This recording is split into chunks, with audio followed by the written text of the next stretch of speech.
All right, so the DL3. We had the step-by-step for this for a little while now, but I'll show you how to do it in 3D now. It's not a very difficult fly to tie. We started doing the A to Z's a little bit ago, and then I just walked in the shop one day, and Daryl and his love affair with SF fibers just threw some SF fibers out the back, and I was like, man, that looks so much better that way. You know, just got a little bit more volume on the back end, so I was like, okay, done and done. Let's do it. Let's add it to the mix. So A to Z with some SF fibers, and you got the DL3. It's a little bit meatier than the A to Z, or the A to Z variation. You know, it's the medium-sized guy. It's good tarpon, snook, redfish. You know, just good pattern for midsummer when the bait's just a little bit bigger than, you know, early spring. So tied on an SC15 2.0 or whatever other short shank equivalent hook you want to do. I'll show you how. Let's do it. All right, so DL3. Been tying this guy for a hot minute. Haven't had the video. A few of you guys have been struggling with how to get the brush over the game change eyes, so I'll show you. It's not rocket science. Materials are going to be the same as the A to Z. 3-inch craft fur brush, 1.5-inch minnow brush, game change eyes. This time we're going to add some SF fibers. Okay, this stuff is probably the closest thing we have to unicorn hair. Really, I pretty much spent my entire professional fly tying life hating this stuff, but now I just have this giant love affair with it. And yeah, I'll show you how we do it. So hooks, again, you can probably scale up or scale down, however you see fit. But we're going to do the Gamakatsu SC15 2.0. It's a good hook. It's a good tarpon hook. It's a good snook hook. Hooks don't really matter for redfish. So, all right, olive thread. This is the Everglades Hay color scheme in the DL3. Had to switch it up a little bit.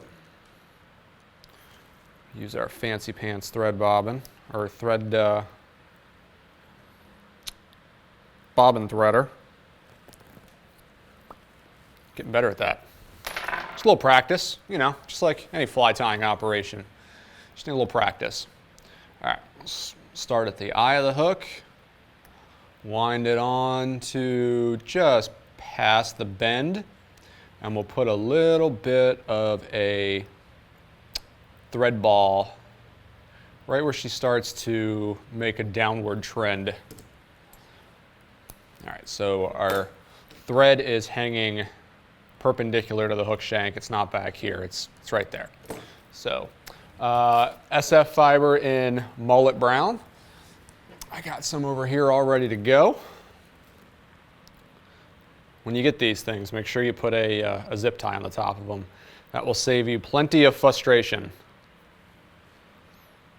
I don't know why they don't come with a zip tie on there. Maybe we can start a change.org Facebook petition and get Mr. Farrar to start putting hanks on there. So anyway, just jumped way ahead of what I'm doing here.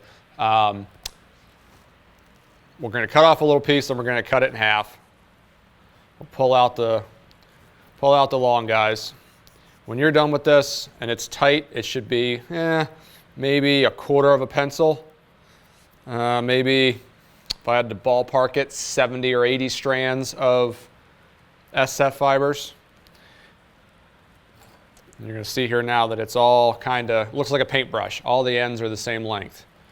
So lay it on your table, spread it out a little bit like this, and then pull the center out.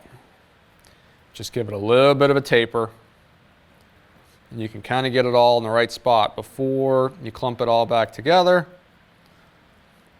and it's not so manufactured looking anymore. Put it all back together. Give a little twist to the fingers. See how much better that looks? I'm going to do maybe 3.5, 4 inches. I It can be however the hell long you want it to be. It doesn't really matter. It's kind of up to you. I'm going to tie mine about 3.5, 4 inches. And then you're going to attach it on the hook shank and wrap your thread back to right where your little thread ball starts. Now, that little thread ball is going to help kind of keep this stuff from fouling and kind of keep it in the right spot. Quick trim or a quick brush and marker. Maybe put a few bars in this if you fancy them. Ah, oops, a little slip there. We'll be all right.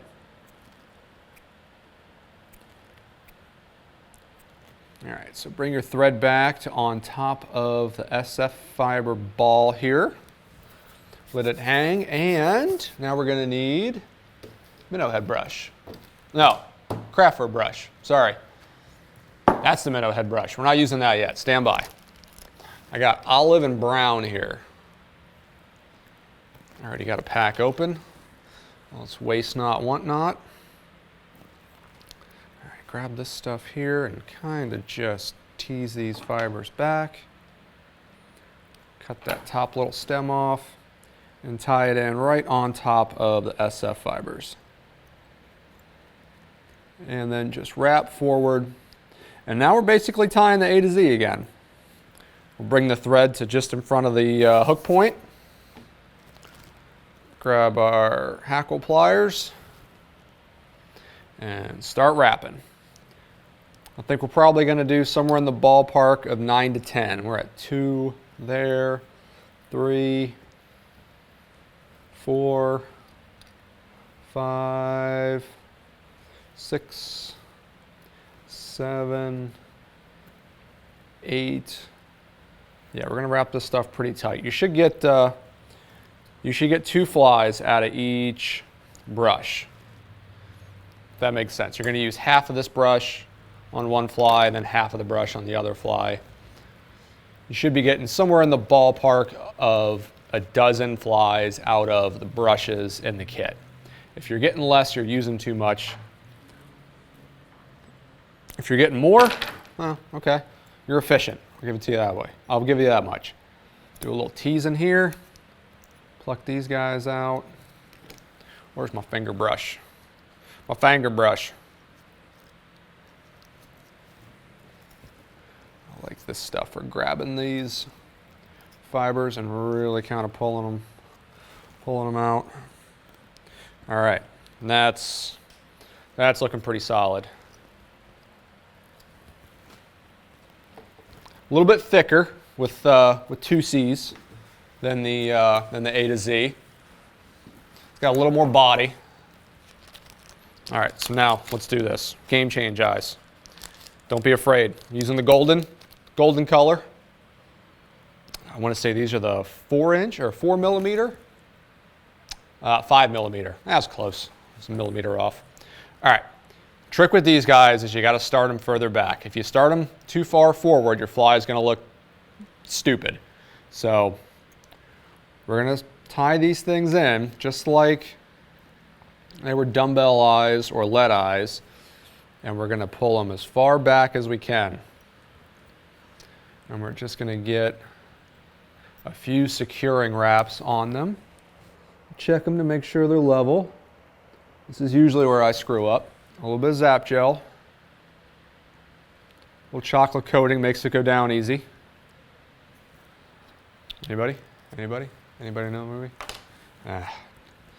All right, now we're just gonna smash these things in there and put a bunch of wraps over them. Don't really be too worried about what this is gonna look like and how much thread is on here, because we're gonna cover it all up. You're not gonna see it, and this is what's gonna help keep your fly durable. I've heard some of the knocks on these eyes is that they snap in the middle, and that is true. That will happen to you eventually. However, if you go ahead and you put all of these thread wraps over it with the Zap Gel, it might break in the middle, but the fly is going to stay together, and it's going to take a lot longer to actually break. Now we're up to the Minnow Head brush. 1.5 inch minnow brush, backcountry. Get you a piece from earlier. Pull this back, and you're just going to tie it in right behind the eyes. Just enough to secure it. And then you're going to bring the thread back to the eye of the hook. Now's when things get tricky. All right, so we're going to put 3 wraps behind the eyes. 1, 2, 3. Okay. And they're nice and snug up against game change eyes now. Now, we're going to bring the brush from below, and we're going to bring them over top of the eyes, as far away from us as we can. Then we're going to do it again, right in front of it, just in front of that wrap. And then we're going to do it again, 3rd time, over it, other side of the hook shank. Okay? See how the eyes are now covered. And now we're going to put 3, 4, 5, whatever we can fit in front of the eyes. I'm running low on this brush here, so I'm probably going to jam as much of this on there as humanly possible. Also, that's because it's kind of my style. All right, so we'll do 4. I think that was 4. It might have been 5. I'm not really good at counting. I'm a mediocre fly tyer, but I'm a pretty crappy counter of numbers.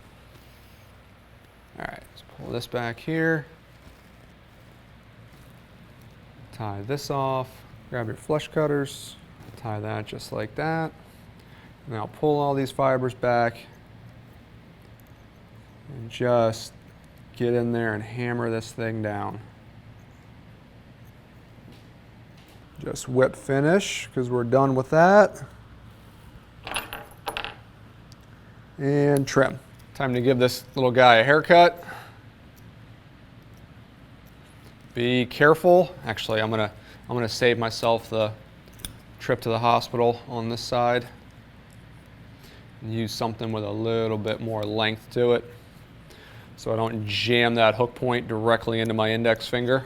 Start with the sides. Just kind of put your razor up against the eyes and just kind of touch up the sides. Turn it over.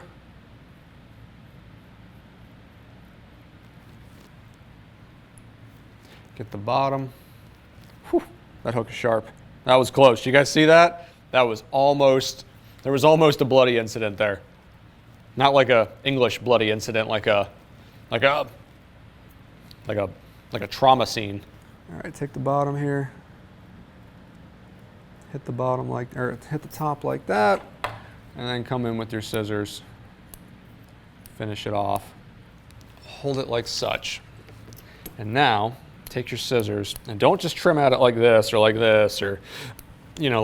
Just hold it upside down, take your scissors, and come in here, and you can actually taper this thing a little bit, and just kind of work from the bottom of the fly up.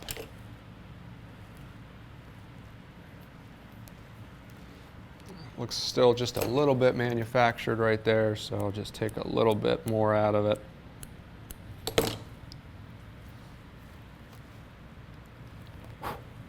Perfect. All right, I like that profile. That looks good.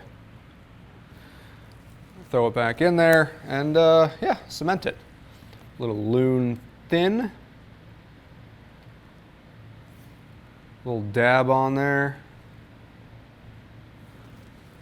One time I did a little dab on there, and Chris Humphreys in fly tying night was like, please don't ever do that again. And I'm like, bro, you're a high school teacher, like, and a dad. You should be all about these dad jokes. He wasn't having it. Shout out to Chris Humphreys. There it is. All right, you can sit here and trim this thing for hours if you really want to. And to be honest with you, I really do want to, but I'm trying to quit. So there, done. Leave it alone. It's beautiful. It's all it needs to be. It's going to work like a champ. Stop touching it. DL3.